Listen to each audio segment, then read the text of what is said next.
Temporary pacing is often a life-saving procedure done in an emergency.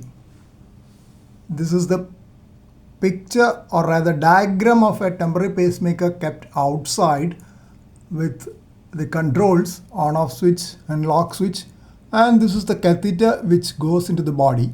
Here it is shown as going through the right femoral vein through the inferior vena cava, right atrium into the right ventricular apex. This is the most often used methodology.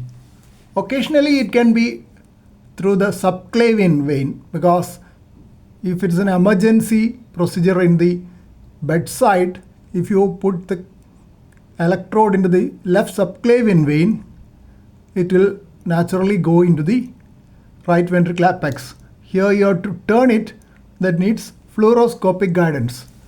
And another approach is the jugular, that also will go straight into the right ventricular cavity.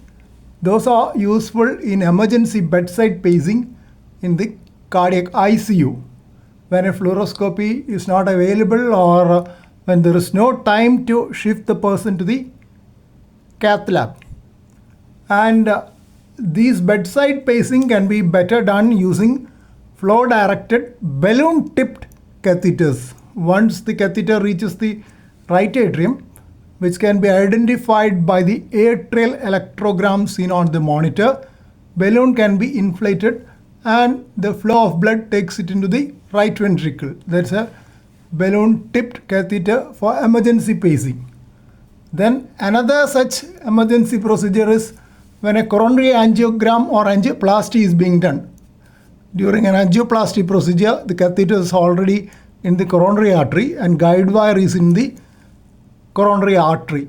And if there is a sudden unanticipated bradycardia, the proximal end of the guide wire can be connected to the pacemaker using a crocodile clip, and the second limb of the circuit can be made by a needle punctured into the skin and connected with another crocodile clip to the pacemaker, so that quick pacing is achieved.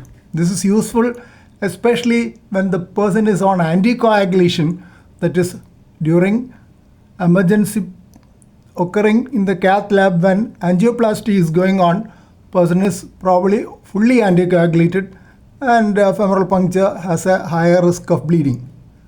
Yet another way of emergency pacing is using pacing paddles or rather patches in defibrillators.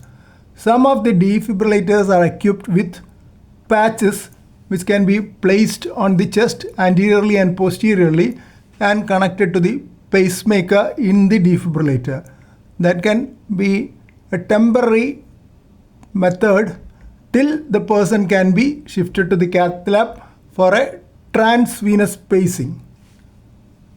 This is the fluoroscopic image of temporary pacing electrode in the right ventricular apex. This is the proximal end of the pacing catheter, showing two electrodes for connection to the temporary pacemaker. This is a bit magnified view of the distal end of the pacing electrode.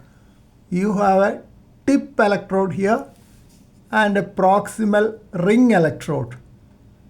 In bipolar pacing, the signal will pass between these two electrodes. For temporary pacing, it is usually only bipolar pacing. In case of permanent pacemaker, there is a possibility of unipolar pacing with the tip acting as cathode and the pacemaker can acting as anode.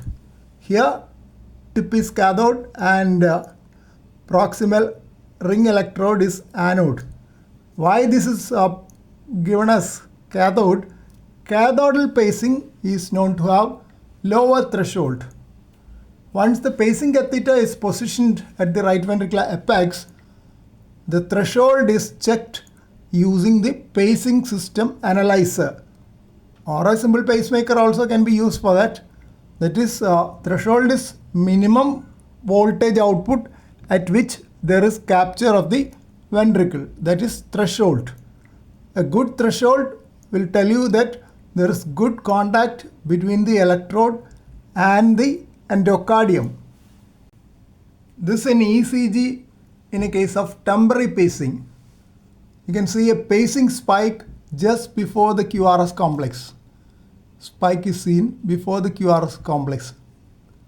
And the P waves are seen separately, and they are dissociated P waves, even though here they may appear to be associated.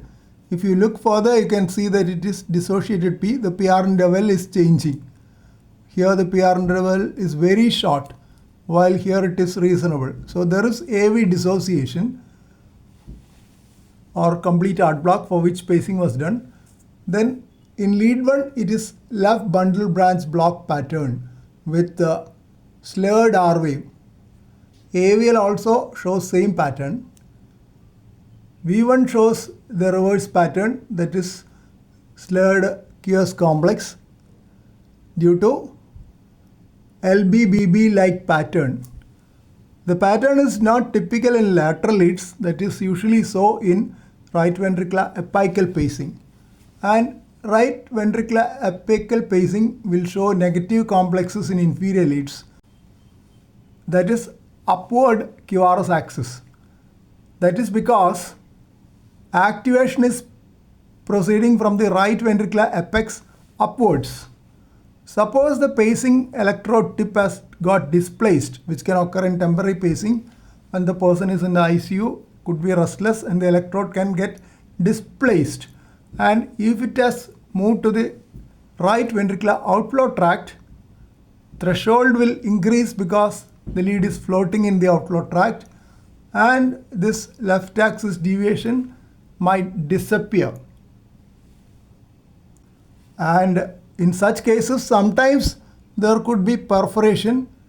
The pacing electrodes are stiffer than usual cardiac catheters, as they have 2 wires inside for conducting the electrical signal, and it is without a lumen. So they are thicker and stiffer so that they can perforate the myocardium, especially the thin right ventricle can be easily perforated, and that can lead to complications, hemopericardium. We have seen that the pacing pattern is left bundle branch block pattern in right ventricular pacing. In the setting of temporary pacing, if right bundle branch block pattern is seen, then these are the 2 possibilities.